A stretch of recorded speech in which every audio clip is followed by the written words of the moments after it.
ॐ भद्रं कर्णेभिः शृणुयाम देवाः। भद्रं पश्येमाक्षभिर्यजत्राः।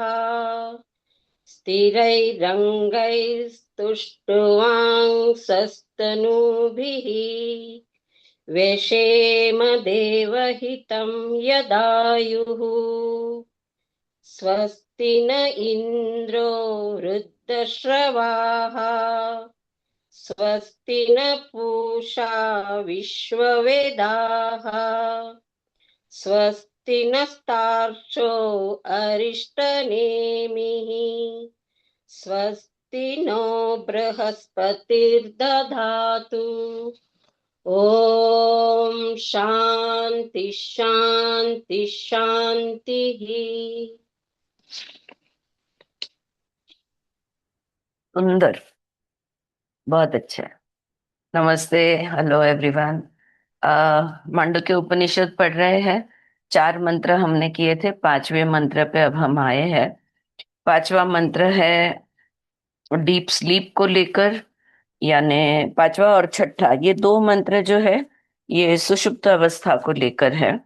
5वां कहता है, यत्रा सप्तो न कांचना कामम कामयते न कांचना स्वप्नम पश्यति ततः सुप्तम सुषुप्त स्थान एकीभूतः प्रज्ञानाघना एवानंदा मायो ह्येय आनंद भूक है चेतो मुख प्रज्ञास प्रज्ञास तृतीय पादः। तो ये 5वां मंत्र है। It says that is the state of deep sleep. बहुत सुंदर समझाया है इन्होंने। जो मैं इनके सेतु माधवन का इसमें से पढ़ रही हूँ, which he has beautifully explained and very interesting. That is the state of deep sleep wherein the sleeper does not desire any objects nor does he see any dreams. यहाँ पे कोई चीजों की इच्छा नहीं है, ना ही कोई स्वप्न हो रहे हैं। The third quarter is the Pragya whose sphere is deep sleep। तो ये तीसरा पाद, ये जो तीसरा पाद है ये प्रज्ञा का पाद है, जो सुषुप्त यानी गहरी निद्रा का पाद है। इन whom all experiences become unified और अनडिफरेंशिएटेड। ये जो सुषुप्त अवस्था है, जो तीसरा पाद है, इसमें गहरी नींद में, इन डीप स्लीप, सारे अनुभव जो है ना वो एक हो जाते हैं। यहाँ पे कुछ अलग अलग, ये दिखा वो दिखा, ये अनुभव हुआ वो अनुभव हुआ, कुछ भी अलग नहीं रहता। Who is verily a mass of consciousness entire. Who, तो पूरा का पूरा शुद्ध चित्त जैसा, पूरा चित्त यहाँ पे होता है। Who is full of bliss, जो आनंद से भरा हुआ है। एंड हु एक्सपीरियंसेस ब्लिस, और जिसको आनंद का अनुभव हो रहा है। And who is the path leading to the knowledge of the 2 other states. यहीं से वो जो दूसरे 2 है, यानी जागृत और स्वप्न, ये दोनों का मार्ग यहीं से खुलता है। और तो हमेशा हम सोचते हैं जागृत, फिर स्वप्न, फिर सुषुप्त, लेकिन ऐसा मार्ग नहीं है। हमारी आत्मा है, आत्मा से जो चित्त का भाव आता है वो गहरी निद्रा या सुषुप्त में आता है, जहां पर सब कुछ एक है, कुछ भी अलग अलग नहीं है, अति सूक्ष्म है। वहां से फिर वो स्वप्न रूप में आता है, और स्वप्न से फिर वो जागृत में यानी कॉन्शियसनेस में, एक्सपीरियंस में आता है। So that is how we should be looking at all our experiences, from the unconscious to the subconscious to the conscious. The state of deep sleep sushupti is characterised by the absence of the knowledge of reality. इस अवस्था का ना, क्या खासियत क्या है इस अवस्था की, कि यहाँ पे सत्य का, ज्ञान का अभाव है। कोई भी ज्ञान का अभाव है यहाँ पे। कोई ज्ञान अगर होता भी है तो हमें नहीं पता चलता। हम्म? The absence of knowledge of reality is the common feature of the mental modifications associated with the perception of the waking states and non perception of the dream state. In the sleeping state, a person does not see any dream nor does he desire any object. The desire to take a thing from for what it is not is absent in the state of sleep. The person in the deep sleep state is called sushupta sthana because his sphere in this state of deep sleep. Similarly, this state is also called as ekibhutah. तो मंत्र में जहां ekibhuta, the state in which all experiences become unified, है ना। जैसे अंधेरा छा जाता है, कोई चीजें अलग अलग नहीं दिखती, जैसे कि सब कुछ एक हो गया हो, जैसे कि सब कुछ गायब हो गया हो। राइट, तो सारे अनुभव यहाँ पे एक रूपता में आ जाते। A state in which all objects of duality, which are nothing but objects of thought in the other two states, become non differentiated without losing their characteristics, just as the day which reveals all phenomenal objects is enveloped by the darkness of night. तो एक ही भूत यानी क्या, जागृत और स्वप्न में हर चीज अलग अलग है।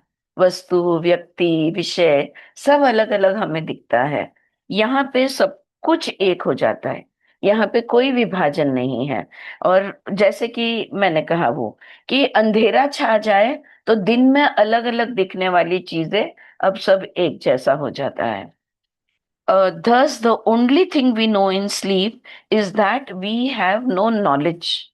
तो अगर सुषुप्त के बारे में हम अगर कुछ जानते हैं तो वो ये है कि हमें कुछ ज्ञान नहीं हुआ। अब ये भी एक जानकारी है कि हमें ज्ञान होना एक जानकारी है, ज्ञान न होना ये भी एक एहसास है, एक जानकारी है। Hence, the Upanishad says that the experiences which are nothing but forms of thought, देखो सारे अनुभव है ना, ये हमारे विचारों के स्वरूप ही है। जैसे विचार और जितने विचार उतना हमें बाहर कुछ कुछ दिखेगा, स्वप्नों में कुछ कुछ दिखेगा। तो सारे रूप जो है ये हमारे विचारों के रूप बनते हैं। सारे अनुभव जो है ये हमारे विचारों से निकलते हैं।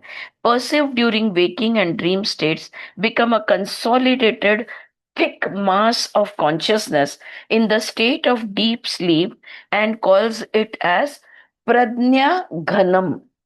तो घनता आ जाती है इसको, सब कुछ एक हो जाता है यहाँ पे। अ मास ऑफ कॉन्शियसनेस यूनिफाइड, यानी हमारा चित्त जो है ये जैसे कि पूरे के पूरा एक ही है, सिंगल ही है, हाँ, गॉट टुगेदर है। अम और क्या कहना चाहती थी मैं यहाँ पे।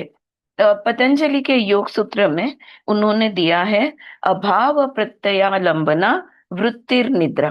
तो निद्रा को वो वृत्ति कहते हैं।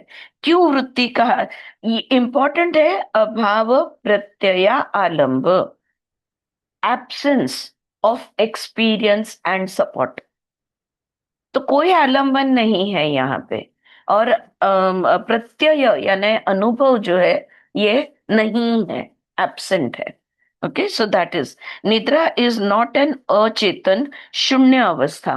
ओनली बाह्य ज्ञान इज एब्सेंट। विचार शून्य but the mind is in a specific state, यानी विशेष अवस्था। ऐसा नहीं है विचार शून्य है लेकिन फिर भी ये अवस्था है, फिर भी ये वृत्ति है, क्योंकि यहाँ की चित्त जो है वो एक खास अवस्था में है। विचार नहीं है इसका मतलब वो खाली है, शून्य है, अचेतन है, ऐसा बिल्कुल नहीं होता। येते लक्षात? Are you guys with me? At the time of deep sleep, there is a total absence of any mental modifications. All objects of consciousness become a mass of consciousness only wherein the mind is free from miseries of the interactions between the subjects and the objects. तो विषय के साथ जो भी हमारा interaction होता है, इसके वजह से जो वृत्ति तैयार होती है, वृत्ति के वजह से जो सुख दुख तैयार होते हैं, ये सब कुछ सुषुप्त में नहीं होता, गायब है. Hence this state of homogeneous consciousness, तो एक चित्त है यहाँ पे, इसको आनंदमय कहा है कि यह अवस्था कैसी है, सुखद अवस्था है, आनंदमय अवस्था है, that is endowed with abundance of bliss. But this is not bliss itself, because it is not bliss infinite. लेकिन ये आनंद जरूर है, लेकिन ये परम आनंद नहीं है. आ रहा है आत्मानंद, परम आनंद है. और जो यहाँ पे जो आनंद महसूस हो रहा है, ये परम आनंद नहीं है. हाँ. It is just as we say in common parlance that one is happy after a night's sound, dreamless sleep. The Upanishad calls it the highest bliss because of the absence of causes for the mental agitations. क्लेश के जो भी कारण है ना, वो क्लेश के सारे कारण यहाँ नहीं होते, और इसलिए आनंद का अनुभव है. तो जो वृत्तियां है, जो वस्तुओं से जुड़ना है, व्यक्तियों से जुड़ना है, वृत्तियां है, भावनाएं हैं, ये सब कुछ यहाँ पे नहीं है, और इसलिए ये आनंद का एहसास देती है. As the state is a threshold to recognize the dream and waking states, it is called as चेतोमुख. चेतो यानी चैतन्य, आगे जाके जो भी कुछ होने वाला है उसकी शुरुआत यहां से होती है. तो ये स्वप्न और जागृत अवस्था में जाने का मुख है. आत्मा से वृत्ति जो निकलती है, द परसों जो टॉक किया, अगर आपने सुना होगा चित्रा जी के साथ, so this is what that we read, that mind, I'm sorry, consciousness is the instrument of the soul. आत्मा का, चैतन्य या चेतना आत्मा का साधन है. अब जब आत्मा अपने साधन को छोड़ता है, गतिशील करता है, सबसे पहले वो सुषुप्त अवस्था में होता है जहां पे हमारा चैतन्य एकजुट है. उसके बाद वो स्वप्न में आता है जहां पे इस चैतन्य को, इस चेतना को गति का मार्ग मिलता है. और जैसे वो जागृत में पहुंचता है, उसकी गतिविधियां बहुत ज्यादा बढ़ जाती हैं. स्वप्न हम 24 घंटे में शायद 2-4 घंटे देखेंगे, लेकिन हम जगते हैं ये कम से कम 16 घंटे, 18 घंटे हम जागृत अवस्था में होते हैं. तो कैसे हमारे चेतना की, हमारे चित्त की गति किस तरह से धीरे धीरे बढ़ती है, ये यहाँ पे ध्यान में आता है. इसलिए इसको चेतोमुख कहा है. इट इज कॉल्ड प्रज्ञा because it is the knower par excellence. लेकिन इसको प्रज्ञा भी कहा है. प्रज्ञा यानी जो ज्ञान देता है वो. तो इसको ज्ञान की अवस्था भी कही है, क्योंकि यहाँ पे जो ज्ञान है, इससे बेहतर ज्ञान हमें स्वप्न या जागृत में नहीं मिलेगा.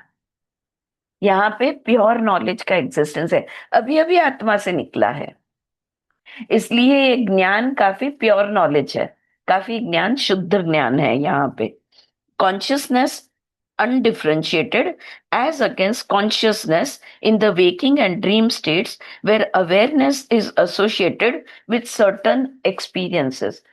सजगता स्वप्न में और जागृत में ज्यादा है, लेकिन वो सजगता जो है वो अनुभवों की सजगता है, यहाँ पर शुद्ध सजगता है. ये बात समझनी जरूरी है. It is because of consciousness present in the state of deep sleep without any break. यहाँ चैतन्य या चेतना का जो बहाव है, फ्लो ऑफ कॉन्शियसनेस है, इसमें कहीं भी ब्रेक नहीं आता। हमारे विचार क्या करते हैं, हमारी भावनाएं क्या करते हैं, ये जो चेतना का बहाव है इसको तोड़ते हैं, इसको तोड़ने का काम करते हैं, राइट। लेकिन यहाँ पे अनडिफरेंशिएटेड फ्लो ऑफ कॉन्शियसनेस चलते रहता है। We are aware of the states of waking and dream.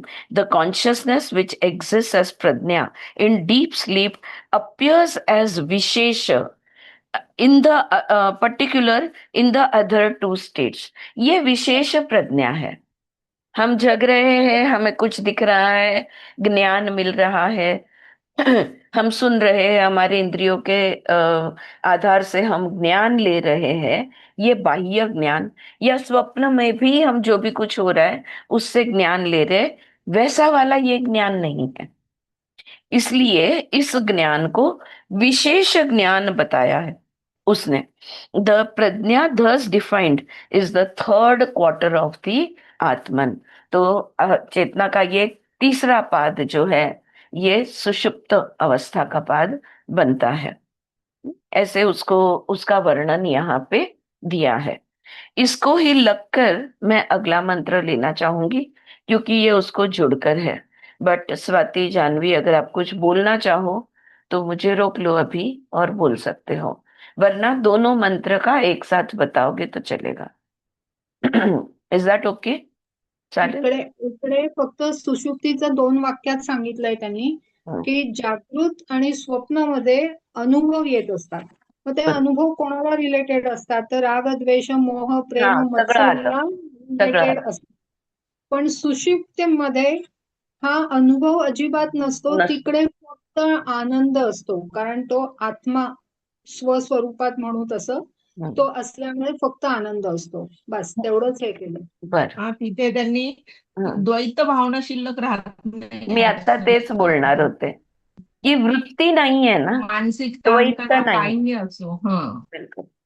वृत्ती द्वैत नाही. नसल्यामुळे ना, वृत्ती नसल्यामुळे चेतनाचा जो फ्लो आहे तो अनब्रोकन आहे, कारण काहीच त्याला मध्ये येत नाही, आणि म्हणून आनंदाचा भाव आहे. पण हा आणि आत्माचा परमानंद नव्हे. त्याच्या परमानंद नाही, पण तिथे त्यांनी सांगितलंय इंद्रिय जनित सर्व वासना आणि भावनांचे शुद्धीकरण घडून येते या सुषुप्तीमध्ये. बस एवढंच ऍड केलंय त्यांनी. बर, ठीक आहे. आणि म्हणून त्याला प्राज्ञ हा शब्द त्याच्यासाठी वापरलाय हम्म. की ऍक्च्युअल ज्ञान हो होतं. हो, प्युअर फॉर्म मध्ये नॉलेज. मला मला असं वाटतं की सुषुप्ती अवस्थाकडे आपण उलट बघितलं, आत्मा, सुषुप्त, स्वप्न, जागृत, असं जर बघितलं ना तर आपल्याला जास्त ते समजेल. कारण आत्म्यामधनं जे चेतना निघते, ते चेतना जी आहे ती सुषुप्तमध्ये अजून शुद्ध आहे तिकडे, कारण काहीच अडथळा नाहीये, हो. कुठल्याच वृत्त्या नाहीयेत, कुठलेच भाव नाहीये. मग जसं ती स्वप्नामध्ये येते तेव्हा थोडे थोडं त्याचे भाव आणि त्याचे वृत्त्या सुरू होतात, आणि जागृत मध्ये त्या वृत्त्या आणि भावच जास्त आहे, सुषुप्त अवस्था खूप कमी आहे. म्हणजे चेतना जास्त आहे, कमी आहे, आणि वृत्त्या जास्त आहे. सो असं जर आपण त्याला बघितलं आपण असं का घेतो जागृत स्वप्न आणि सुषुप्ती का घेतो, कारण जागृतीत आपण दमतो म्हणून आपण इकडे वळतो, असं एक आपलं साधारण नॉर्मल हे सर्व. असतं. हा, पण आता आपण मांडुक्य वाचतोय, राईट. तर नॉर्मल अंडरस्टँडिंगच्या थोडस बाहेर येऊन त्याला दुसऱ्या पर्स्पेक्टिव्हनी थोडस बघितलं तर जास्त चांगला दृष्टिकोन मिळेल, राईट. मंत्र 6. एष एष सर्वेश्वरः एष सर्वज्ञ एषोऽन्तर्याम्योष योनि सर्वस्य प्रभाव प्रभावप्ययौ हि भूतानामः। आता अब वो आगे बोल रहे, this is the Lord of all, यही सर्वेश्वर है, this is the nowhere of all, यही सर्वज्ञ है, this is the controller with in, यही एक्चुअल मास्टर है, this is the source of all, सबका स्रोत यही है, and this is that from which all things originate and which they finally disappear. यहीं से सब कुछ की शुरुआत होती है, और जब लय आता है तब सब कुछ इसी में समा जाता है। Prajna is the natural state because इधर सहज भाव प्रज्ञा का है, तो सुषुप्ता में प्रज्ञा है। प्रज्ञा सहज भाव है क्योंकि in deep sleep all diversities of waking and dream states merge. जो भी विभाजन हमारे जागृत और स्वप्न अवस्था में है, यहाँ पे कोई विभाजन नहीं है, सब कुछ एक रूप हो जाता है। This state, being free from the conditions of the waking and dream states, manifests the pure consciousness. क्योंकि यहाँ पे जागृत और स्वप्न के जो भी नियम है या जो भी अवस्थाएं हैं, वो सब यहाँ पे एब्सेंट है, इसलिए शुद्ध चित्त का बहाव यहाँ देखने को मिलता है। In this state pure consciousness, आत्मन भी इसे कह सकते हैं, is the Lord of all. इस सुषुप्त में आत्मा मालिक है, आत्मा सर्वेश्वर है। He is the Lord of all because of this conscious, because if this consciousness is not there, we would not have been responsive at all. यहाँ पे आत्मा मालिक है, अभी बाह्य चीजों पे कंट्रोल नहीं गया है, सारा कंट्रोल अभी आत्मा के पास है। अगर ये नहीं होता तो आगे का कुछ भी नहीं होता, न स्वप्न अवस्था होती न जागृत अवस्था होती। ठीक है, हम कोई प्रतिक्रिया ही नहीं दे पाते। He is not different from the universe. ये ब्रह्मांड का जो चित्त है, कॉस्मिक कॉन्शियसनेस जो है, इससे ये कोई इंडिविजुअल कॉन्शियसनेस ये अलग नहीं है। ही इज ओमनीसाइंट, यानी ये सर्वज्ञ है, because he is the nowhere of all beings in their different conditions. आत्मा सर्वज्ञ है क्योंकि वो हर चीज का ज्ञान है उसके पास, हर परिस्थिति में हर चीज का ज्ञान है। ही इज द अंतर्यामीन, वो अंतर्यामीन भी है। That is, he alone enters into all, directs everything from with in. अंतर्यामी इसलिए है क्योंकि वो कहीं भी प्रवेश कर सकता है, और वो अ, अंदर जो भी हमारे चल रहा है, सब चीजों की गतिविधियां की लगाम इसके हाथ में है। Therefore, he is called the origin of all. इसलिए आत्मा को सर्वस्य योनि ऐसा माना गया है। Because of him proceeds the universe characterized by diversity. ये एक नहीं होता तो I'm sorry, ये एक नहीं होता तो अनेक भी नहीं होते। ये एक है तो एक में से अनेक उद्भव होते हैं या उत्पन्न होते हैं, लेकिन एक नहीं होता तो अनेक भी नहीं होते। If consciousness is not there in us, neither the sun, nor the moon, nor the stars, nor the entire world of objects, nor the world of ideas would have been existent. For a man in a state of coma, the world just does not exist. कुछ भी ना, ये ब्रह्मांड होता, न ये शरीर होता, न कुछ भी नहीं होता। अगर चेतना नहीं है तो हमारे लिए कुछ भी नहीं है, सब कुछ गायब है। जैसे जो आदमी कोमा में पड़ा हुआ है, उसके लिए कुछ भी नहीं है, ना दुनिया है, ना आईसीयू है, ना उनके लोग है, कुछ भी नहीं है। It being so, he is verily that from which all things proceed. और क्योंकि वो स्रोत है तो यहीं से हर चीज निकलती है।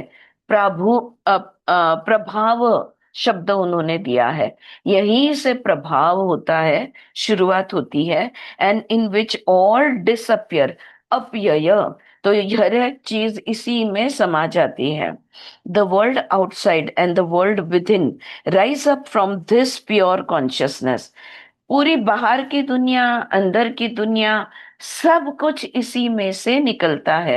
एग्जिस्ट इन कॉन्शियसनेस, उसके वजह से ही अस्तित्व में रहता है। And shall merge back into the consciousness itself. और जब लय होता है तो तभी सब कुछ इसी में समा जाता है। when the consciousness in us is projected forth through the mind and intellect, we acquire knowledge of the plurality of the world. यही चेतना है जब हमारे मन के माध्यम से, बुद्धि के माध्यम से आगे बाहर निकलती है, तो ये द्वैत दुनिया का ज्ञान हमें मिलता है. And when such projection is absent, a man is considered dead. और जब जब ये चेतना बाहर की तरफ इसका बहाव नहीं है, तो हम कहते हैं ये मृत है. But instead of the total absence of consciousness, if the consciousness is directed beyond the mind and intellect, in such awareness we will realize the all pervading reality in the names and forms that we see around us. अगर ये चित शुद्ध, ये शुद्ध चित, ये शुद्ध चेतना जो हमारे आत्मा से निकली, सुषुप्त से होते हुए स्वप्न और जागृत में आई है, ये जो स्वप्न और जागृत में आई है, अगर इसको हम बिना रुकावट बहने देते हैं, ध्यान में लो, बिना रुकावट. कौन है रुकावट? कौन कर रहा है रुकावट? ये चेतना के बहाव में रुकावट कौन है? Tell me please, somebody put your mike on and tell me कि चेतना के प्रवाह में रुकावट कौन है? विचार. Yes, yes. अनुभव, येणारे अनुभव. हा. भावनाएं, विचार, अनुभव, ये सारे हमारे मन, हमारे इंद्रिय, ये सब इस बहाव को रोकते हैं, तब जाके अनुभव तैयार होता है. ठीक है, हमारे विचार भावनाओं को जब रोका जाता है, रुकते हैं इस बहाव को, तब एक अनुभव बनता है. लेकिन अगर हम इसको स्वप्न में भी बहने दे, जागृत में भी बहने दे, तो क्या होगा? अगर कोई रुकावट नहीं है और ये चेतना और बेजोड़ वो बह रही है, तो क्या होगा? हमारे ध्यान में आएगा कि उसके मार्ग में आने वाली हर चीज उससे अलग नहीं है. ऑल वस्तु, व्यक्ति, विषय are the same undifferentiated consciousness. जो हमारी चेतना है वही चेतना हर एक में है, हर वस्तु में, हर व्यक्ति में, हर विषय में, हर जगह वही चेतना है. जब हमारे विचार उस चेतना को, बहाव को रोकते हैं, तो चेतना टूट जाती है और हम किसी चीज से हम जुड़ते हैं. और जब किसी चीज से हम जुड़ते हैं, अगेन व्यक्ति, वस्तु, विषय, हम जब उससे जुड़ते हैं तो अनुभव बनता है, तो कुछ अलग हुआ. अगर हम कुछ अलग करने की कोशिश छोड़ देते हैं, वो चेतना जैसी बह रही है उसको बहने देते हैं, तो हमारे ध्यान में आएगा उसके मार्ग में आने वाली जो भी चीजें है वो है ही नहीं, वो भी चेतना ही है. हर वस्तु चेतना है, हर व्यक्ति चेतना है. ये जब जब उसको नहीं रोका जाता, एकता का अनुभव, oneness, the experience of oneness can be felt. So if we allow our consciousness to flow without being interrupted by our thoughts, by our emotions, by our ideas and concepts and all these things, if it flows without break, we will realize the oneness of the universe. पिंड का भी, ब्रह्मांड का भी. Is this clear? This is very important, yeah, for us to understand. Okay, reality in the names and forms we see around us. नाम रूप के जगत में सच्चाई क्या है नहीं पता, सत्य क्या है नहीं पता, क्योंकि यहाँ पे कॉन्शियसनेस कंटिन्यूस फ्लो में है ही नहीं. लेकिन जब वो कंटिन्यूस फ्लो में हम रखेंगे, और हम रख सकते हैं जानबूझकर, प्रयत्न पूर्वक, अगर हम ये रखेंगे तो हमें पता चलेगा नाम रूप के पीछे का सत्य क्या है. what the Upanishad tells us is that the ultimate reality is one, and that the diversities we see are only apparent but not true. परम सत्य एक ही है, लेकिन ये जो द्वैत, ये विविधता जो हमें दिखती है, दिख रही है पर सत्य नहीं है. And hence it establishes the identity between the individual and the cosmic. इस तरह से ये मंत्र जो है, ये पिंड और ब्रह्मांड, ये इंडिविजुअल कॉन्शियसनेस और कॉस्मिक कॉन्शियसनेस कैसे एक ही है, ये स्थापित करती है. It establishes that both the consciousness are one and the same. Is this clear? I think that is a very beautiful explanation that he gives over here. बोल. म्हणून आपण मेडिटेशन मध्ये म्हणतो बघा, विचार येतील, जे उद्या त्यांना येतील तसे जातील, कारण तो आपला चेतनेचा फ्लो कंटिन्यू राहतो. बरोबर आहे. त्या विचार येतात आणि जातात, आपण त्यांना काही एंटरटेन करत नाही. बरोबर. पण चेतनेचा फ्लो नाही कंटिन्यू राहत. आपण चेतनेच्या फ्लो म्हणजे विचारांमध्ये ब्रेक देतो ना, दोन विचारांमधला पॉज जो आहे, तिथे ते चेतना आहे. परत विचार येतं, परत चेतनाचा भाव आहे, परत विचार येतो, परत चेतनाचा भाव है. पण विचार काढूनच टाकले, अगर हमने वृत्तियां हटा ही दी तो चेतना ही चेतना है. योगस चित्त वृत्ति निरोध. अच्छी वृत्ति, बुरी वृत्ति नहीं, ऑल वृत्ति, सारी वृत्तियां, सारी मॉडिफिकेशंस ऑफ द माइंड, सारे थॉट्स ऑफ द माइंड, सारे फ्लक्चुएशंस ऑफ द माइंड, इसको मन को ही इक्वेशन से हटा दो. एक्चुअली मन इक्वेशन से नहीं हटता, मन अपनी स्थान पे है पर वो कार्यरत नहीं है, तो कोई विचार नहीं है. और यहाँ पे वो एक अलग अनुभव बनेगा जो तुम बता पाओगे, क्योंकि मन है लेकिन विचार नहीं है. तो बाद में हम बोलेंगे कि आज तो क्या मुझे शून्य का अनुभव हुआ, या हम बोलेंगे आज तो मैं ऐसी गहराई में चली गई कि जहां पे मुझे सिर्फ आनंद ही आनंद महसूस हो रहा था. ऐसा डिस्क्रिप्शन आप दोगे, क्योंकि वहां पे आनंद का एहसास होता है. इसलिए पतंजलि उसे वृत्ति कहते हैं, जहां पे अभाव प्रत्यय आलंब, प्रत्यय यानी अनुभव का अभाव है, अनुभव नहीं है, लेकिन हाँ हमें आनंद महसूस होता है. तो कुछ ना कुछ तुम अभी भी बता पा रहे हो कि हाँ क्या अच्छी नींद लगी, मैं कितनी गहरी नींद, क्योंकि वो खुशी महसूस हो रही है.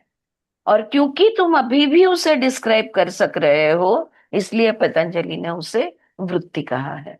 बोल जानवी. इथं त्यांनी ना अर्जुनाला गुडाकेश का म्हटलंय ते सांगितलं. गुडाकेश म्हणजे त्याची निद्रेवर विजय मिळवला त्याने. पण इथे निद्रा म्हणजे अज्ञान घ्यायचं आहे. निद्रा म्हणजे आणि अज्ञान. गुडाकेश म्हणजे गुडाकेश म्हणजे जो ज्ञानात पूर्णपणे जागा आहे तो. बर.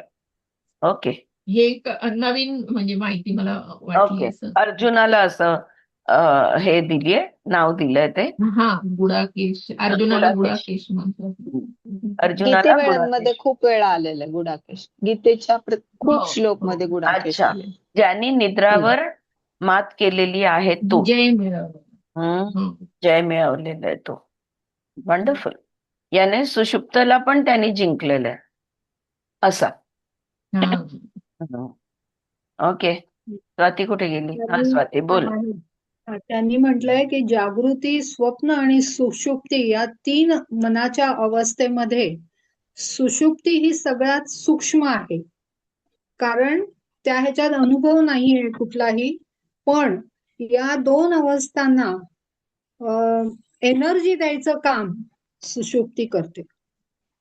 जी एनर्जी लागते बाय द वे, हे मनाची अवस्था नाहीये, हे चित्ताची अवस्था आहे.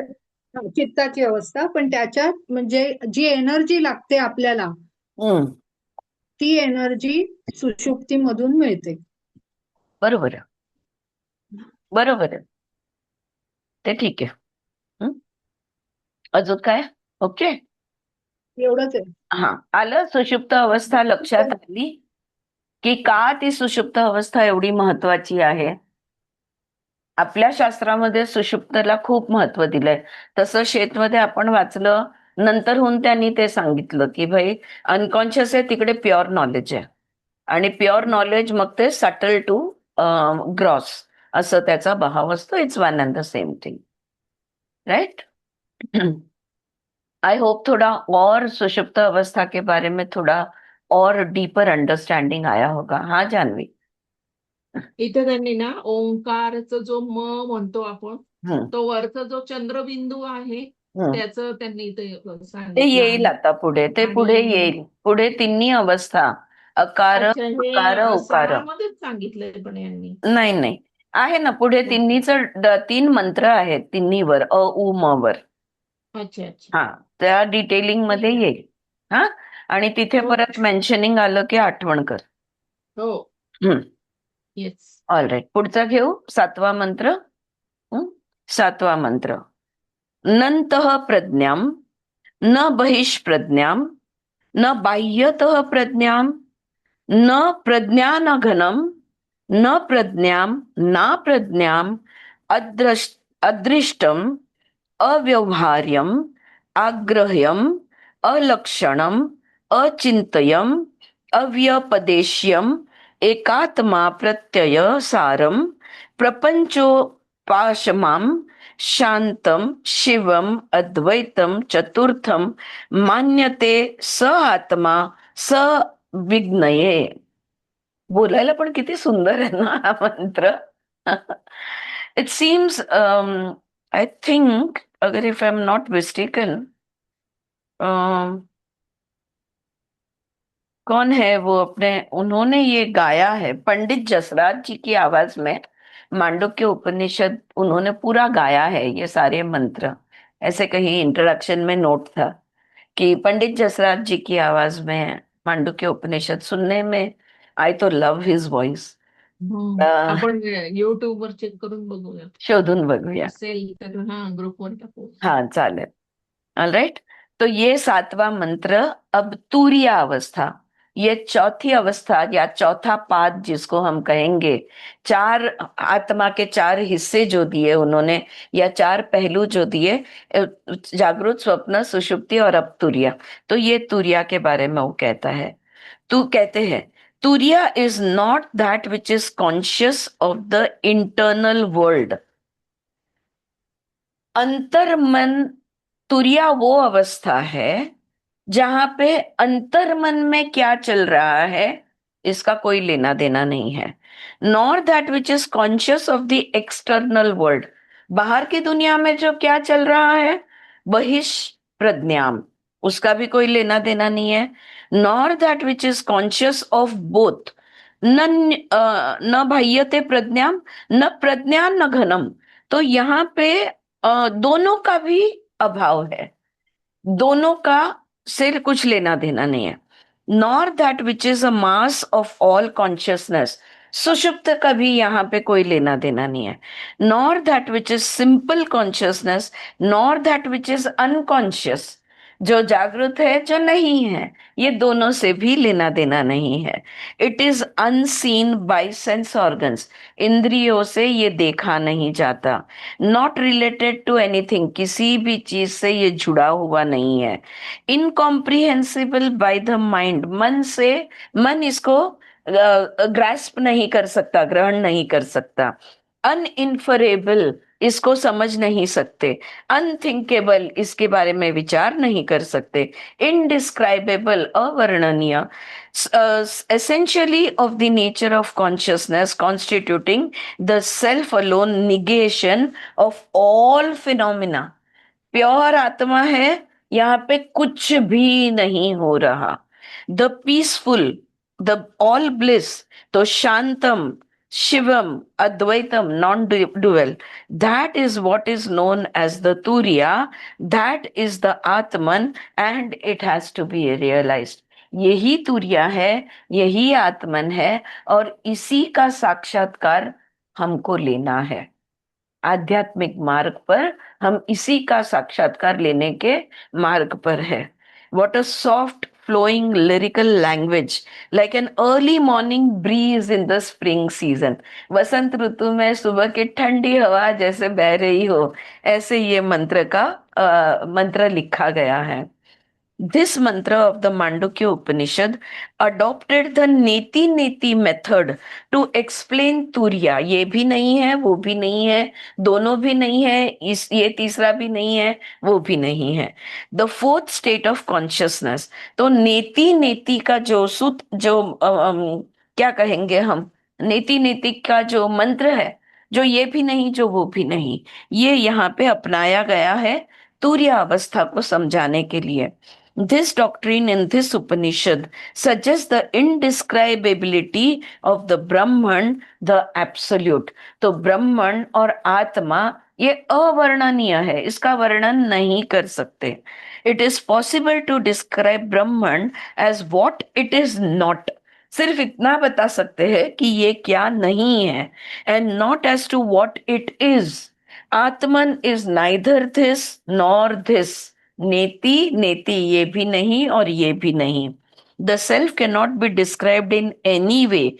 न इति यानी नेति, न इति ये भी नहीं, न इति ये भी नहीं. It is through this process of नेति नेति that one gives up everything. अगर हमको त्याग करना है, चाहे वो ब्रह्मांड हो, चाहे शरीर हो, चाहे मन हो, सब कुछ हमको त्याग करना है आत्म साक्षात्कार होने के लिए, टू रियलाइज द सेल्फ. तो हमने हर चीज को न इति ये भी नहीं, ये भी नहीं, ये बोलते ही, वेरी ट्रू, ये शांति, ये बोलते ही रहना पड़ेगा. क्या मेरा शरीर आत्मा है? नहीं. मन आत्मा है? नहीं. भावनाएं आत्मा है? नहीं. बुद्धि आत्मा है? नहीं. चित्त आत्मा है? नहीं. ओके, कुछ भी आत्मा नहीं है. बाहर अंदर जो भी कुछ है, आत्मा इनमें से कुछ भी नहीं है. इन सारों के अलावा, इन सारों से भिन्न, इन सारों से अलग आत्मा होता है. राइट.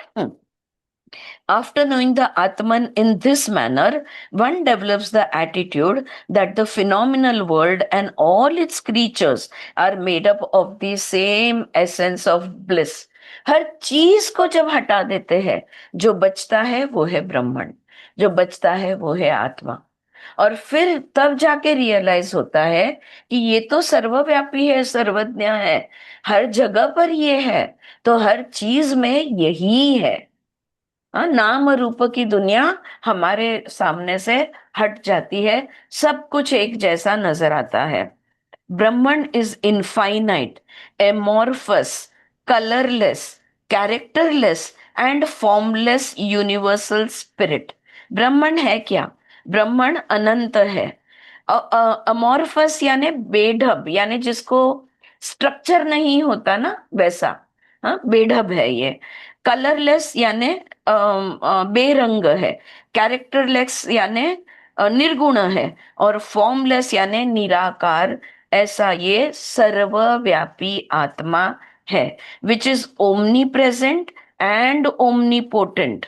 जो सर्वव्यापी है और वो सर्वशक्तिमान भी है.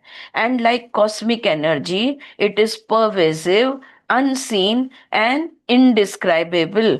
और वैश्विक शक्ति की तरह, वैश्विक ऊर्जा जैसे जैसे ही वो भी व्यापक है, अदृश्य है और अवर्णनीय है. ऑलराइट.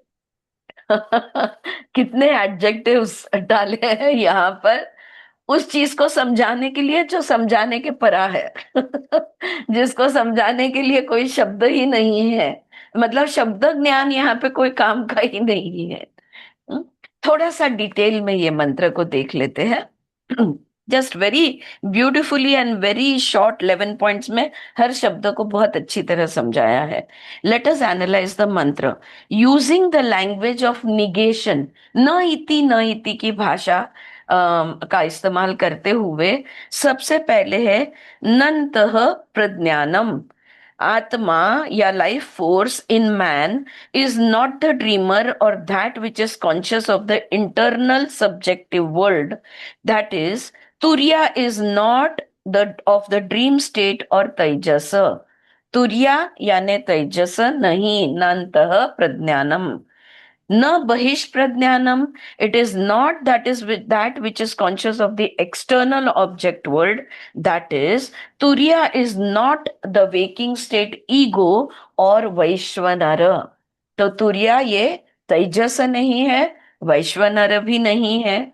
न उभयात प्रज्ञाम, ये उभयात्मक भी नहीं है. It is not also not that state which is between waking and dreaming.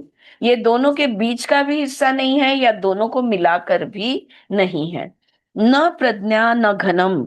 It is in deep sleep a person experiences undifferentiated consciousness, यानी अविभक्त चेतना का अनुभव हमें सुषुप्त में होता है. And one is not conscious of anything including one self. But the Atman has no such state.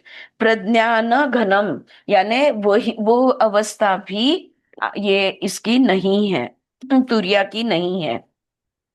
न प्रज्ञाम न अप्रज्ञाम. It is not conscious, it is not unconscious also. जो कॉन्शियस भी नहीं है, अनकॉन्शियस भी नहीं है.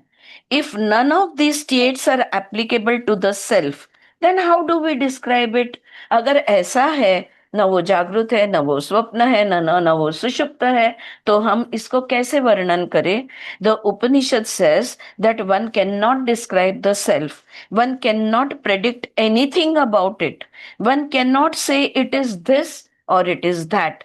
इसका वर्णन नहीं कर सकते, ये नहीं कर सकते कि ये है वो है, कुछ नहीं बोल सकते. Once it is said that the self is such and such, we limit the self. Hence, there is no way of saying exactly what it is. वो क्या है ये हम बता नहीं सकते. That is why it is said नेति नेति. लेकिन फिर भी the Upanishad further says that the self is, ये जो आत्मन है, ये ब्रह्मन है, ये अदृष्टम है. यानी it cannot be seen, it cannot be experienced by means of any sense organ. कोई भी इंद्रिय से इसको हम जान नहीं सकते, देख नहीं सकते. अव्यवहार्यम, it is not capable of being used by any of our organs. इसका हम उपयोग भी नहीं कर सकते, इससे इसको एक साधन की तरह हम यूज भी नहीं कर सकते. आग्रह्यम, इट कैन नॉट बी, अग्रह्यम actually, it can not be grasp, इसको ग्रहण नहीं किया जा सकता. You can not grasp it. अलक्षणम, it is beyond perception of any organ. इसके कोई लक्षण ही नहीं है, तो कोई भी इंद्रिय इसे नहीं जान सकता. अचिंत्यम यानी it is beyond thought, one can not even think about it. इसके बारे में हम चिंतन मनन भी नहीं कर सकते. अव्यपदेश्यम, it one can not describe it. इसको हम वर्णन नहीं कर सकते. फिर है क्या? What is the self? फिर भी सवाल है कि ये ब्रह्मन, ये आत्मन है क्या? तो फिर वो उपनिषद आगे कहता है एकात्मा प्रत्यय सारम, यानी it is only this I consciousness, our self consciousness, which everybody has. हर एक में जो मौजूद है, एक वो घटक है जो सब में है, पूरे ब्रह्मांड और ब्रह्मांड के बाहर भी यही है. This common I consciousness is Brahman. आप जानते हो आप हो, मैं जानती हूं मैं हूं. मेरे अंदर की वो जानने वाली, आपके अंदर की वो जानने वाली कि आप हो, और मेरे अंदर की जानने वाली मैं कि मैं हूं. हमारा ये जो होना है, आई कॉन्शियसनेस कहते हैं इसे. ऑलराइट, तो हमारे अस्तित्व का एहसास जो है, यही आत्मन है.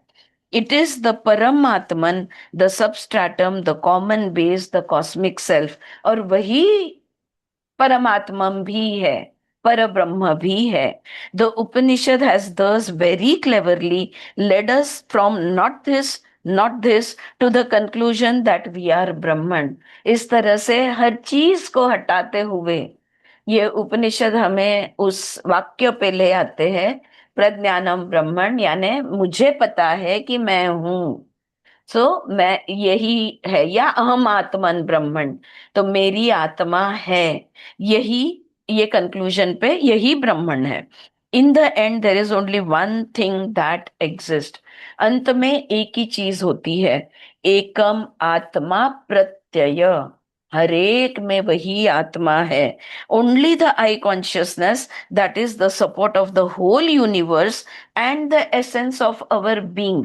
ये पूरे ब्रह्मांड का जो आधार है, सबस्ट्रेटम कहते हैं ना हम, ये पूरा ब्रह्मांड जिस पर खड़ा है, ये वही है। और हमारे अंदर जो इसका एसेंस है वो भी वही है।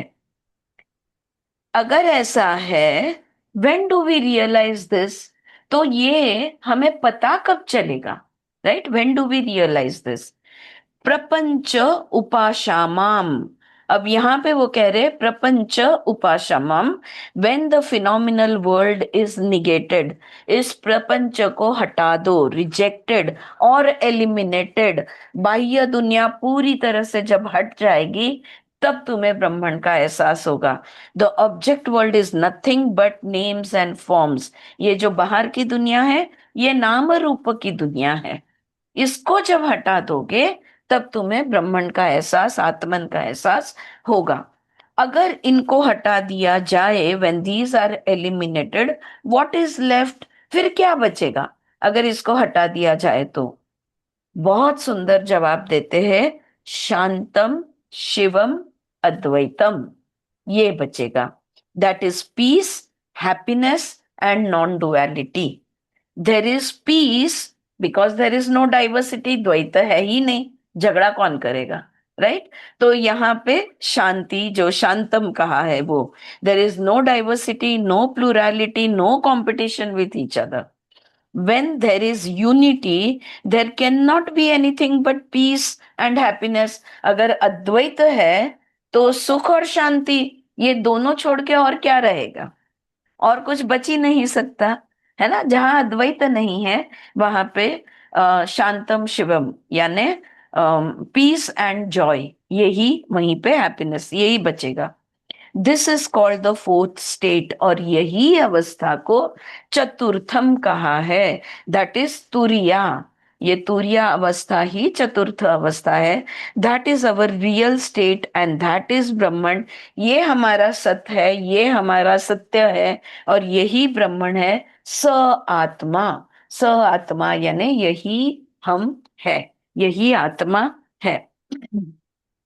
That is to be known, और इसको जानना हमें, अगर हम मुक्ति चाहते हैं, अगर हम ये सारी चीजों से छूटना चाहते हैं, हम गेम ओवर अगर हम करना चाहते हैं, जन्म मरण का जो खेल चल रहा है उसमें से, तो इसको जानना होगा। That is to be known, सविज्ञेय, ये सविज्ञेय करना होगा। That is to be realized, इसको जानना होगा। By whom? कौन करेगा ये? We have to realize that self by our self, हम ही करेंगे। सिर्फ हम ही हमको जान सकते हैं, ये कोई और साधन या कोई और व्यक्ति से नहीं होगा।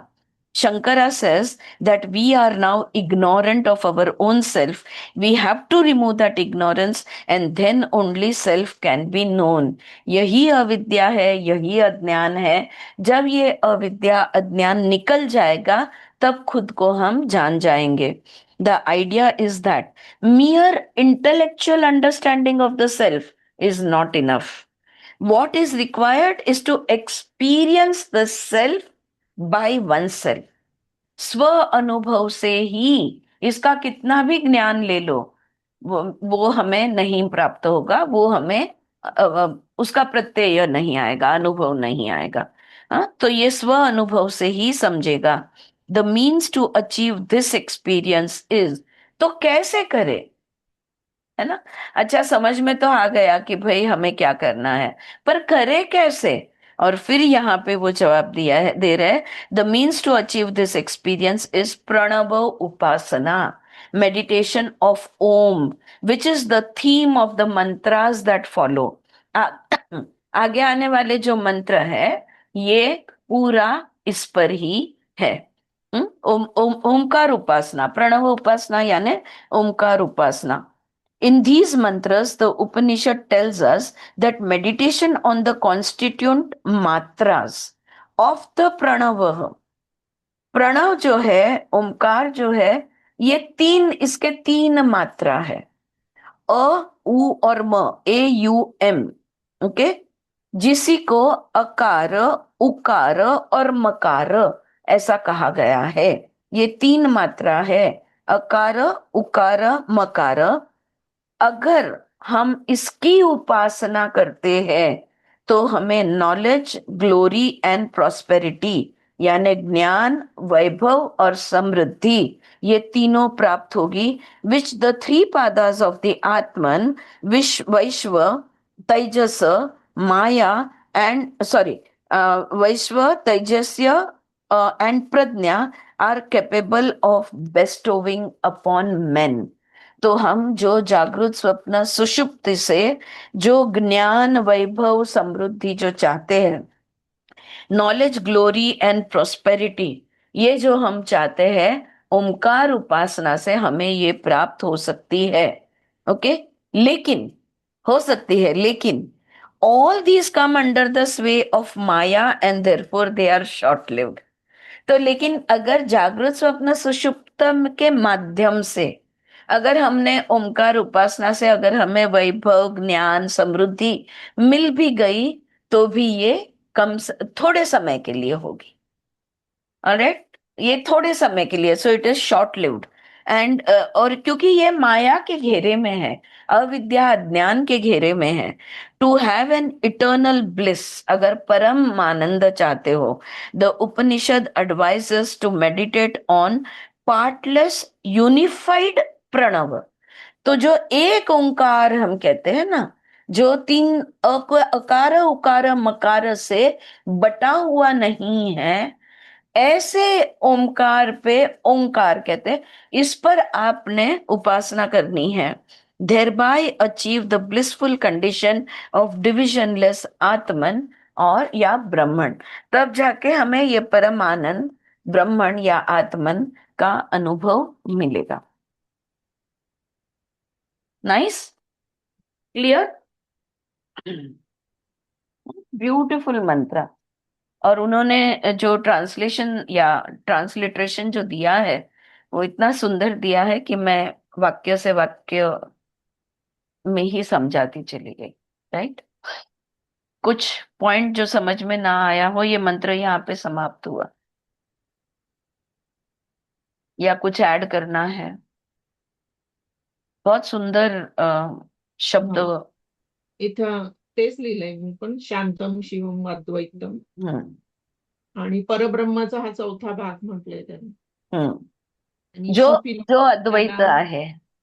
हा, हं. सुफी लोक याला सलामत म्हण, अच्छा, काय म्हणतात? सलामत. सलामत, चिरशांत. ओके. छान आहे, यात पण छान सांगितलं. हम्म. त्याच ह्याच्यात पण त्यांनी थोडक्यात असं हे सांगितलेलं आहे, हा चौथा पाद जो आहे तो अव्यक्त आहे. हम्म. पहिले 3 पाद आहेत ते व्यक्त याच्यात जाणारे आहेत. हा अव्यक्त असून कसा आहे, तर शब्दातीत, ज्ञानेंद्रियाच्या पलीकडे म्हणजे ज्ञानातीत हम्म. आणि स्वतःचा अनुभव स्वतः जाणून घेण्यासारखा, पण तो इतरांना आपण सांगूच शकत नाही. हम्म. स्वतःच स्वतः समजून घेऊन तुरिया अवस्था बरोबर आहे. समजू शकतो. त्याचं वर्णन नाही करता येत, कारण वर्णन तिथे काही नाही नाहीच आहे वर्णन करायला. देहाच्या पलीकडे आहे ते. बरोबर. त्यामुळे त्या अवस्थेला फक्त एवढंच दिलंय त्यांनी, बाकी सेम आहे. बर, ठीक है, ऑलराइट, झालं सगळ्यांना क्लियर? आगे जाऊं, अगला मंत्र लूं। अब जो आगे के 3 मंत्र है ना, ये अ उ म को लेकर है, यानी अकार, उकार, मकार, इसको लेकर जो ओमकार के जो 3 हिस्से या जिसको हम मात्रा कहेंगे, तो ये 3 मात्रा को लेके है। तो अब 8वां मंत्र कहता है, सोआयाम आत्मद्यक्षरम ओंकारो अधिमात्रम पादा मात्रा मात्राश्च पादा अकार उकारो मकार इति। The same Atman, which has been described above as having 4 quarters, is again Om from the point of view of the syllables, yani aksharam. The Om with parts is viewed from the from the standpoint of sounds, यानी मात्रा के आधार पर इस अ को देखा जा रहा है. The quarters are the padas, matras, and the matras are the padas. तो 4 पाद है तो 4 मात्रा है, जो मात्रा है वही पाद भी है. द लेटर्स हियर आर अ उ म, और इसके जो अक्षर है ये अ उ या मात्रा कह लो, अभी अक्षर को हम मात्रा कहेंगे. ये मात्रा जो है ये अ उ और म है. The word Om which has been explained before as Atman, अब ओमकार और आत्मन एक ही है, ये हमें लास्ट मंत्र में ऑलरेडी उन्होंने समझा दिया. इसके 4 हिस्से हैं या 4 पाद है, and is again explained as the same Atman from the standpoint of syllable where prominence is given to the name. What is that syllable? It is Om. It is that word Om which, being divided into parts, is viewed from the standpoint of letters, यानी मात्रा. मात्रा के रूप में अगर आत्मन को हम देखने जाएंगे तो शब्द जो निकलता है वो है अ उम. कैसे? those which constitute the quarters of the आत्मन. आत्मा के 4 हिस्से बताए, जागृत, स्वप्न, सुषुप्त, तुरिया. उसी तरह से अकार उकार मकार और तुरिया, ऐसे ये अवस्थाएं बनती है. quarters of the atman are the letters of the om. What are they? They are a, akara, u, ukara, or ma, makara. Earlier it was said that the self can be seen in 4 states or padas: Vaishva, Taijasa, Pradnya, waking state, dream state, and deep sleep state, and Turiya, pure consciousness. Turiya is the real nature of the self. Turiya अवस्था है वो आत्मन की ही अवस्था है. The first 3 padas of the self are represented by the 3 letters या matras अ उ म. जागृत, स्वप्न, सुषुप्त या तेजस और प्रज्ञा. जागृत, वैश्व, तेजस और प्रज्ञा, यानी अ उ म है, ऐसा वो यहाँ पे कह रहे हैं. Hence this mantra says that the padas and the matras are one and the same. तो हमारे चित्त की ये 3 अवस्था और ओमकार के ये 3 हिस्से अकार उकार मकार ये एक समान है. Okay. Turiya is beyond description, so it is amatra. तुरिया अवस्था है, इसका वर्णन नहीं कर सकते, इसलिए उसे क्या कहा है? अमात्रा, यानी मात्रा से परा, beyond the matras. A doubt may naturally arise as to why this repetition of explaining the same idea about Atman, though in different ways. अब 3 अवस्थाएं चित्त की समझा दी है, जागृत, स्वप्न, सुषुप्त, फिर और ये क्यों समझा रहे हैं, ये शंका आ सकती है. The reason is that those who cannot enter upon philosophical reflection regarding the supreme reality as given in the previous mantras are advised to concentrate on Om as the symbol of the ultimate reality. जो ज्ञान मार्ग पर नहीं है और जिनको बुद्धि को इतना ज्यादा, डोंट टैक्स योर ब्रेन, दिमाग को इतनी तकलीफ नहीं देनी है, जिसको बुद्धि से समझने की कोशिश नहीं करनी है, वो डायरेक्टली ओमकार का की साधना करने लगे. तो ओमकार आत्मन का प्रतीक है और वो उसको अल्टीमेट रियलिटी यानी परम सत्य जो है वो भी जान जाएंगे. ऑलराइट. तो ये 8वें मंत्र में किस तरह से 3 मात्रा से ओमकार बना है ये उन्होंने समझाया है. और अभी 10, 11, 9, 10, 11 ये अकार उकार और मकार पे है. वाचू पुढे, घेऊ पुढचा मंत्र. ओके. मंत्र 9. जागृतस्थानो वैश्वनरो अकारः प्रथमा मात्रा अपतर अधिमात्वाद वा आपनोति ह वै सर्वनः कामं अधिश च भवति ये एषा वेद. तो ये जैसे उन्होंने ब्रेकअप दिया है मंत्र का, वैसा मैं पढ़ रही हूँ. शायद इसका अलग रीत से भी पढ़ना हो सके. Alright, I am just reading it as the breakup is given over here. अब वो ये 9वां मात्रा में वो कह रहे, 9वें मंत्र में वो कह रहे, he who is Vaishvanara having for its sphere of activity the waking state is अकार.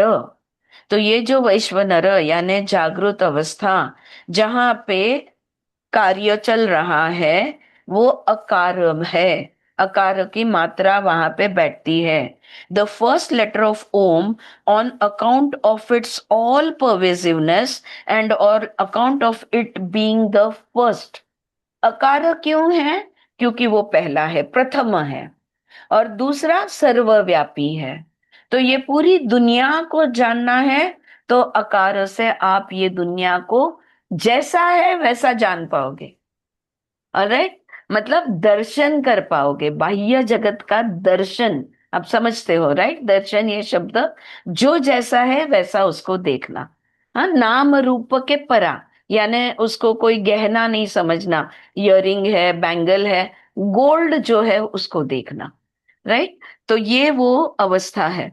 One who knows this attains to the fulfilment of all desires. बाह्य जगत को अकार की उपासना से, अब ये तोड़ के उपासना नहीं होती, सब मिलाकर ही होती है, लेकिन अकार का जब रियलाइजेशन होता है तभी उसकी सारी कामनाएं पूर्ण होती है. कामम भवती, ये यहाँ पे बताया है. And becomes the foremost amongst all, और वो प्रथम पुरुष यानी प्रथम इंसान, यानी सबके सबसे वो आगे, ऐसा वो बन जाता है. In this mantra, the points of resemblance, shall I cancel this? No. In this mantra, the points of resemblance between the waking state and the first letter of Om, Akara, is elucidated. That which is Vaishvanara, whose sphere of activity is the waking state, is the first letter of Om. The common features tabulated here are. अब देखो, ये थोड़ा सा मैं आपको पढ़ दिखाती हूँ. यहाँ पे ना उन्होंने टेबल बनाया है. एक तरफ जागृत अवस्था लिखी है और एक तरफ अकार के बारे में लिखा है. तो ये दोनों का साम्य क्या है, ये यहाँ पे वो बता रहे हैं कि क्यों वैश्वनर अकार एक बनते हैं. ओके. अब देखो, जागृत अवस्था, pervasiveness, entire universe is pervaded by वैश्वनर आत्मन. सब कुछ जागृत है, ये पूरा ब्रह्मांड कॉन्शियस है. इट इज नॉट अ डल और डेड और स्लीपिंग ब्रह्मांड, ये पूरा ब्रह्मांड जागृत है. Knowledge of all other states is possible only because of the waking state. अगर जागृत नहीं होते तो ये भी हमको ज्ञान नहीं मिलता कि स्वप्न, सुषुप्त, तुरिया, इनको हम कभी नहीं जान पाते अगर हम जागृत जिंदा नहीं होते. The three states constitute our entire experience of the universe. मनुष्य प्राणी जो है वो सारे अनुभव अगर वो अपने मिला ले तो ये तीन अवस्था में ही लेता है. या तो वो जागृत में अनुभव लेता है, या तो वो स्वप्न में लेता है, या तो सुसुप्ति में लेता है. इसके अलावा तो कुछ है ही नहीं. So all three states encompasses the total human experience. Okay. ब्रह्मांड का भी यही है. Therefore the waking state pervades the whole of the universe. और इसलिए जागृति जो है, वैश्वनर जो है, ये पूरे ब्रह्मांड को व्याप्त है, यानी ऑल परवेसिव, सर्वव्यापी है। Everything in the universe is conscious, nothing is dead. ये यहाँ पे पॉइंट वो एस्टैब्लिश कर रहे हैं कि जिस तरह से जागृत अवस्था पूरी तरह से कॉन्शियस है, वैश्वनर है, वैसे ही अकार जो है, all sounds are pervaded by कह लो, आ कह लो, कोई कोई कोई गुरु है वो कहते हैं आ, लेकिन ठीक है, ये जो है, ये सर हर हर यहीं से शब्दों की, यहीं से नादों की शुरुआत होती है। It is present in all sounds because when a man wants to utter any sound, the very opening of his mind produces the sound A, whether audibly or inaudibly. मुंह खोलेंगे तो आ उच्चार आता ही है, उसके बाद में सारे नाद आते हैं या सारे साउंड्स आते हैं। तो जैसे आ के बगैर कोई नाद नहीं है, साउंड्स नहीं है, वैसे ही सब कुछ जागृत है। इसलिए जागृत अवस्था, वैश्वनर अवस्था और अकार, ये दोनों एक है, या ये एक दूसरे को, यार ये उसका प्रतीक है। जो है ओमकार का अ, उम का ये जागृत अवस्था को रिप्रेजेंट करता है, वैश्वनर को रिप्रेजेंट करता है। ये एक पॉइंट। अब दूसरा point, waking state is the beginning of the other states. जागृत है तो स्वप्न देख रहे हैं, जागृत है तो सुषुप्त में जा सकते हैं, गहरी निद्रा ले सकते हैं, आनंद का अनुभव ले सकते हैं। जागृत है इसलिए इन सबको पार करके तुरिया में जा सकते हैं। So waking state is the beginning of the other states. Our common experience tells us that the states of dream and deep sleep are preceded by the waking state, which is therefore the first of the three states.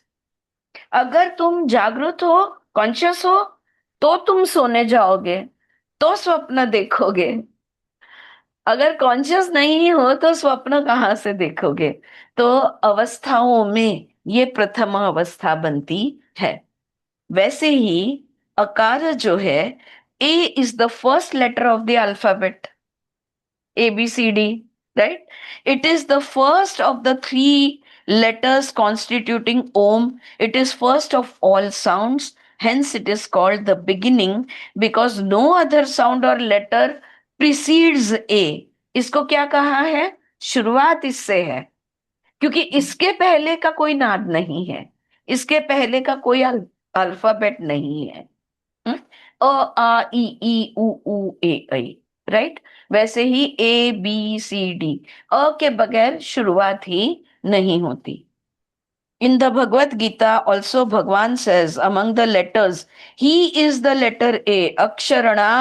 अक्षराणाम अकारो अस्मि। मैं ही अक्षरों में मैं कौन हूं?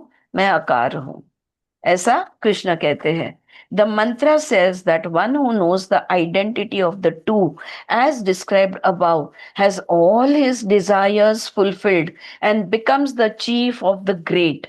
This enumeration of merits, that is for the purpose of inducing the seeker to understand the meaning of Om, है ना? पतंजलि भी बेचारे, उनको भी वही करना पड़ा। यम नियम को हरेक को गाजर दिखाना पड़ा कि अहिंसा करोगे तो क्या मिलेगा, सत्य का पालन करोगे तो तुमको क्या मिलेगा, सत्य प्रतिष्ठायाम क्रियाफलाश्रयत्वम अस्तेय प्रतिष्ठायाम सर्वरत्नोपस्थानम। ये सारे यम और सारे नियम जो है, इसके उनको उन्होंने बता दिया कि इससे तुमको फायदा क्या होगा। ये ऐसा हमारे गुरुजन क्यों करते हैं? ताकि हम आकर्षित हो इस चीज के लिए। वो हमें मोहित कर रहे हैं कि भाई करो, सिर्फ मेरे कहने से तो आप करने नहीं वाले, लेकिन अगर मैं कह दूं कि तुम्हारी सारी इच्छाएं पूर्ति होगी, हाँ, तो तुम करोगे, right? So that is what in the end even here the कामम भवती है ऐड कर दिया हमारे ऋषि ने इसमें, और बोल दिया कि भाई करो। All right.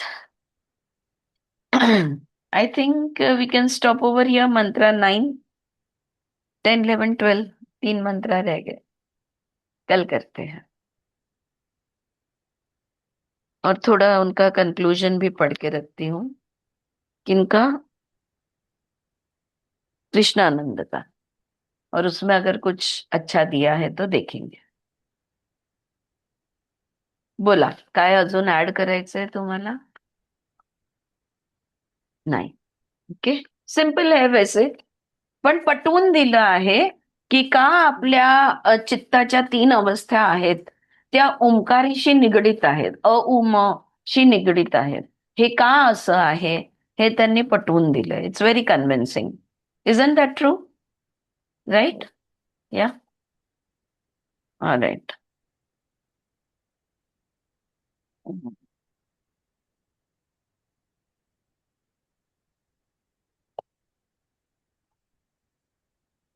Anything to add? तो बोलो. इथं त्यांनी म्हटलंय की म्हणजे ज्यांना बोलता येत नाही मुका प्राणी सुद्धा उच्चार करू आवाज शकतात. करतो. यस, खरंय. हाँ, जो जो मुका है ना, जो बात नहीं कर सकता, वो आवाज तो निकाल ही सकता है. आ ये ऐसा साउंड वो निकाल ही पाता है. तो हर प्राणी आवाज कर सकता है और हर आवाज की शुरुआत आ से होती है. संपूर्ण परब्रह्म तुर्यावस्थेतच प्राप्त होऊ शकते हम्म. हे त्याच्या लक्षात येऊन तो माणूस बाकीच्या सर्वसामान्य माणसाहून वरच्या पातळीवर जाऊन पोहोचतो व तो प्रथम ठरतो. असं. हम्म. चांगलं दिलंय. Can I leave? Yes yes Shailaja, bye bye. Thank you I'll very see you much. tomorrow. Yeah, Okay. see you tomorrow. Yeah, Yeah. bye. Bye. Vandana, कसं आवडतंय तुम्हाला? How are you liking it? Yeah, trying to understand it, but हे समजलं सगळं. At least आपल्या 3 अवस्था जे आहेत. हे हाँ, समजलं. मैं चारू जी, वंदना जी और बहुत जन है यहाँ पे जो योगा टीचर्स नहीं है, उनसे मैं पूछना चाहूंगी कि भाई ये 3 अवस्था तो ध्यान में आ गई कि हम Yeah. जागृत में होते या स्वप्न में होते या गहरी निद्रा यानी सुषुप्त में होते, क्योंकि हमारे जीवन का सारा अनुभव ये 3 अवस्था में समाया हुआ है. और जब ये 3 अवस्था को हम छोड़ देंगे तभी जाके हमको तुर्या की प्राप्ति यानी ब्रह्मांड का अनुभव यानी आत्म अनुभव हमें होगा. लेकिन उसको छोड़ने के लिए क्या छोड़ रहे हैं ये पहले समझे. तो बिना अंडरस्टैंडिंग के छोड़ने में कोई मतलब नहीं है. राइट? अगर मैंने कोई चीज को चखा ही नहीं है तो मैं छोड़ा क्या नहीं छोड़ा क्या फर्क पड़ता है. लेकिन चख के फिर उसको छोड़ देना, this is a conscious act that we are doing. Right? I know what it is, I know how much I love it, and then I will let it go. I will surrender. That is why it's important to understand these 3 states of consciousness. All right, all good? रुकते हैं यहाँ पे. All right, friends. Thank you so much, and I'll see you tomorrow. Thank you.